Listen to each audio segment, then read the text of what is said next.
ഇത് homeo doctor, ഇത് ശിശുരോഗ വിദഗ്ധൻ. ഓണക് സാർ ആശുപത്രി. ചില നേരത്തെ ഇവന്റെ വിടല് കേട്ടാണ്ടല്ലോ. അതും ഈച്ചാട്ട മുതലാളിയുടെ ഒരേ ഒരു മോൻ. ഭയങ്കര സുന്ദരനാണ്. സ്കൂളിൽ പോകുമ്പം ഏക സൈക്കിളുള്ള വ്യക്തി, അതും ഡിസ്കോ സൈക്കിൾ. ലൈനുണ്ട്, ഒറ്റണത്തിന് വീട്ടിൽ കേട്ടില്ല. അത് ഇവര് മുതലാളിമാരാണല്ലോ. നിക്കണ്ട സാറേ, നമുക്ക് പോകാം. അങ്ങനെ അങ്ങ് പോകാൻ പറ്റില്ല പോയാ ഈ വക വെടിക്കെട്ടുമായിട്ട് അയാൾ പുറകെ വരും. നടക്കുന്ന പരിപാടിയായിരുന്നു. ഉച്ചയായിട്ട് നടന്നില്ല. ഉച്ച കഴിഞ്ഞ് ഊണ് കഴിഞ്ഞപ്പോഴത്തേക്കും മീശ പറഞ്ഞു. ഒട്ടിക്കാൻ ആളില്ലാത്തോണ്ട്.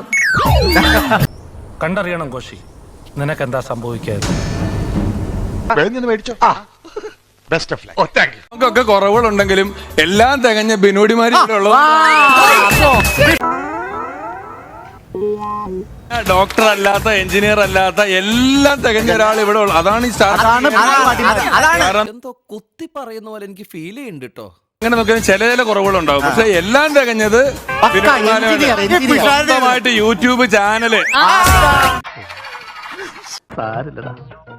നീ എവിടെ പരിപാടി അവതരിപ്പിച്ചാലും ഇത് തന്നെയാണല്ലോ നിന്റെ വിധി. ഇവിടെ ഈ പുള്ളി ഇവിടെ ഫ്ലവേഴ്സിലെ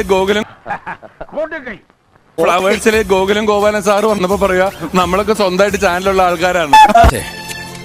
ഒരാവേശത്തിലെടുത്ത് ചാടി വേണ്ടായിരുന്നു അല്ലേ? വിട്ടവളി ആന പിടിച്ചാ കിട്ടൂ. യൂട്യൂബ് ചാനൽ തുടങ്ങിയിട്ട് ഫ്രഷ് ഐറ്റവും ചെയ്തു. എറണാകുളത്ത് നിന്ന് അടിമാലിയിലോട്ടുള്ള യാത്ര. ഇത് നീ ചോദിച്ചു വാങ്ങിച്ചതാ, ഇനി ചോദിക്കരുത്. എനിക്ക് വയ്യ.